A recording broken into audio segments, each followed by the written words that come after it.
the term Jesus Christ, the returning King. I mean, these are all packed with meaning, right? When somebody's coming from heaven, and again, you know, as I've mentioned many times, from a theological perspective, I found these messages to be so in line with the mystical tradition of the church, with the criteria the church uses to evaluate private revelation, the message being sound, the phenomena being within the tradition of the mystical tradition, the spiritual fruits being ubiquitous now on 5 continents.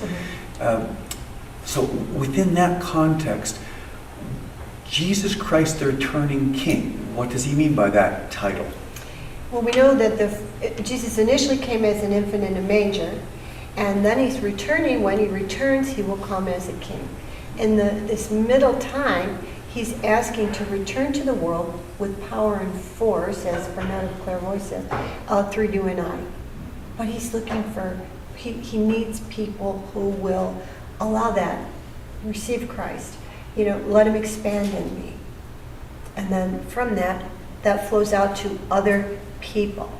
So when we say it flows into the world, but that, to him, that's people. His biggest worry is the people in front of us in the day. Who's in front of you in the day? Jesus is there for you. He wants to, you know, be with you, and then he expands in you. And how does he expand in you?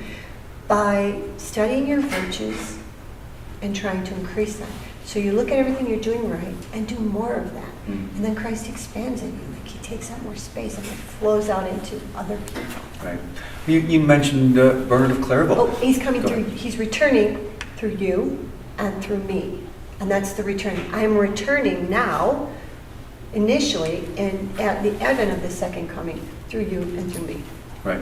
Well, again, you make reference to what in fact is a strand through the fathers of the church, that there's the first coming of Jesus through Mary, there's the coming at the end of time, but there's also a middle coming, a powerful coming of Jesus through his Spirit. And it's hard not to think of the call of John the 23rd, and then John Paul II, and Benedict and Pope Francis, of a new Pentecost. This is very different from a millenarianism, a heresy of saying, well, no, Jesus is coming back, he's going to start a new kingdom on earth, the saints are going to resurrect. That's all it was condemned. But the idea of a new dynamic coming of Jesus today is very much in line with the minds and the manifest minds of the popes recently. A new presence of Jesus, new coming of Jesus through the power of the Holy Spirit in the hearts of the faithful.